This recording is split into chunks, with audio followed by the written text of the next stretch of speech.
Welcome to our continuing series, Questions and Answers from the works of Sri Aurobindo and the Mother. India, Part 8, From the Mother. Message for broadcast by All India Radio, Pondicherry, on Mother's birthday, 21st February 1971. True liberty is an ascending movement, not yielding to the lower instincts. True liberty is a divine manifestation. We want the true liberty for India, so that she may be the right example for the world as the demonstration of what humanity must become. 13 February 1971. India shall take her true place in the world only when she will become integrally the messenger of the divine life. 24th April 1972. In 1920, on 11th of September, by Mother. What is India? India is not the earth, rivers, and mountains of this land. Neither is it a collective name for the inhabitants of this country. India is a living being, as much living as, say, Shiva. India is a goddess, as Shiva is a god. If she likes, she can manifest in human form. It is one of the greatest weapons of the Asura at work when you are taught to shun beauty. It has been the ruin of India. The divine manifests in the psychic as love, in the mind as knowledge, in the vital as power, and in the physical as beauty. If you discard beauty, it means that you are depriving the divine of this manifestation in the material, and you hand over that part to the Asura.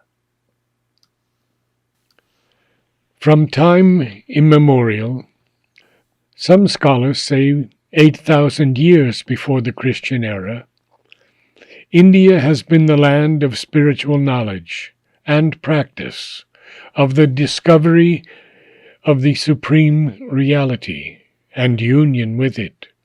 It is the country that has practiced concentration most and best. The methods, called yoga in Sanskrit, that are taught and used in this country are countless. Some are merely material, others purely intellectual, others religious and devotional. Lastly, some of them combine these various processes in order to achieve a more integral result. Since India is the cradle of religion, and since so many gods preside over her destiny, who among them will accomplish the miracle of resuscitating the city? A. Chumel, in an article on Pondicherry in 1928, blinded by false appearances, deceived by calumnies, held back by fear and prejudice, he has passed by the side of the God whose intervention he implores, and saw him not. He has walked near to the forces which will accomplish the miracle he demands, and had no will to recognize them.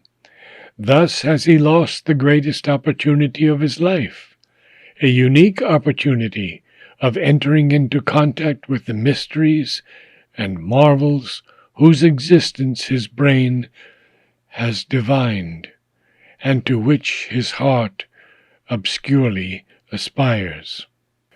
In all times, the aspirant, before receiving initiation, had to pass through tests. In the schools of antiquity, these tests were artificial, and by that they lost the greater part of their value. But it is no longer so now. The test hides behind some very ordinary, everyday circumstance, and wears an innocent air of coincidence and chance, which makes it still more difficult and dangerous.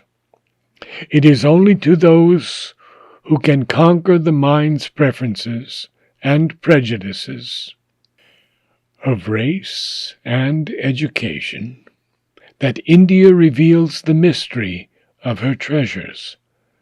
Others depart disappointed, failing to find what they seek, for they have sought it in the wrong way, and would not agree to pay the price of the divine discovery.